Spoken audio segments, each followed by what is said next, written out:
রাজনীতি মানছি না, মানব না,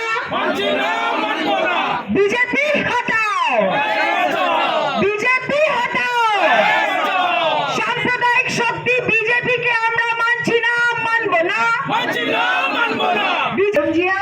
কিলঞ্জিয়া স্ট্যাটাস পেয়েছেন নাকি?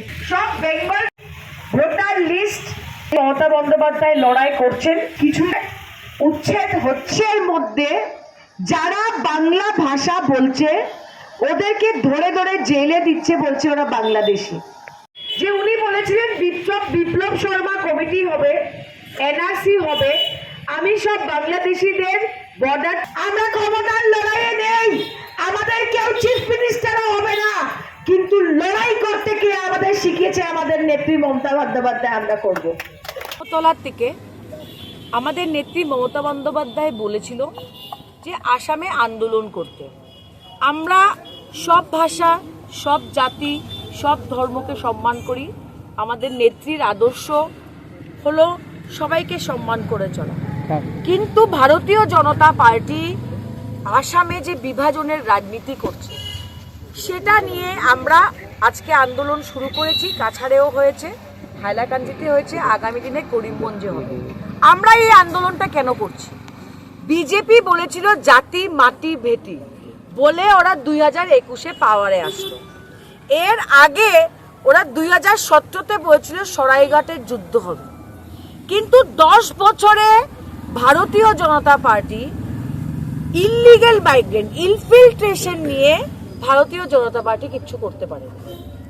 অসমিয়া মানুষকে ওরা কথা দিয়েছিল যে আমরা বাংলাদেশিদের এনআরসির পরে বের করব, কিন্তু এনআরসি ফেল। এখন বিজেপি কি করছে? সমস্ত দেশে যারা বাংলা ভাষা বলে, রাজস্থান হোক, ছত্তিশগড় হোক, হরিয়ানা হোক, ওদেরকে ধরে ধরে বলছে নাগরিকদের যে আপনারা বাংলাদেশি। আমি আসামের জনতাকে বলতে চাই যে বাংলাদেশি সমস্যাটা সবচেয়ে বড় কোন রাজ্যতে? আসাম রাজ্যতে। তো আসাম রাজ্যতে কয়জন বাংলাদেশি হেমন্ত বিশ্ব শর্মা বের করতে পেরেছে? উনি অ্যাসেম্বলিতে বলছেন মাত্র 300 জন মানুষকে ওরা আসাম থেকে বের করেছে। ওরা বাংলাদেশি যারা ঘুষপেটিয়ে হেমন্ত বিশ্ব শর্মা পড়ে এই সমস্যাটা সমাধান করতে পারেনি বলে নানা রকমের অস্ত্র নিয়ে বিভাজনের রাজনীতি করছে। আজকে দেখেন উচ্ছেদটা করেছে মুখ্যমন্ত্রী। আমি মুখ্যমন্ত্রীকে জিজ্ঞেস করছি, 10 বছর আপনার সরকার ছিল, ইলেকশনের 6 মাস আগে আপনি উচ্ছেদ কেন করছেন?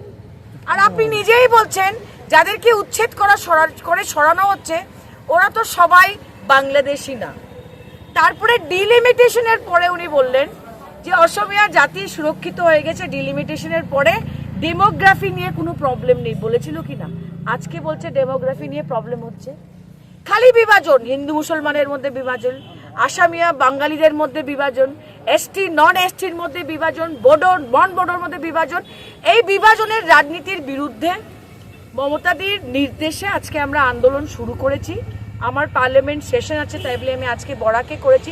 আগামী দিনে আমি আসামের জনতাকে সচেতন করে দিতে চাই যে স্পেশাল ইন্টেন্সিভ রিভিশন যে ভোটার লিস্ট আবার নতুন করে তৈরি করা হচ্ছে, সেখানে আধার কার্ড মানা হচ্ছে না, এপিক কার্ড মানা হচ্ছে না, রেশন কার্ড মানা হচ্ছে না, কোনো জমির কাগজ মানা হচ্ছে না। আমরা কি কাগজ দেখাবো?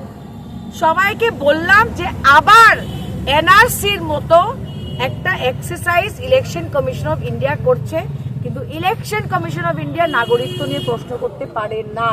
কিন্তু স্পেশাল ইন্টেন্সিভ রিভিশন হতে চলেছে। আমি আসামের জনতাকে সচেতন করে দিলাম। লক্ষ লক্ষ মানুষের নাম বাদ যাবে, যেটা বিহারে হয়েছে, কারণ ওরা কোনো কাগজ মানছে না। আর যারা বাঙালি বলেন, যারা বাংলা ভাষা বলেন, আপনাদের বেশি করে সতর্ক করে দিলাম, ভোটার লিস্টের রিভিউর পরে সবচেয়ে বেশি নির্যাতিত হবে বাঙালিরা। এটা সমস্ত দেশে হচ্ছে।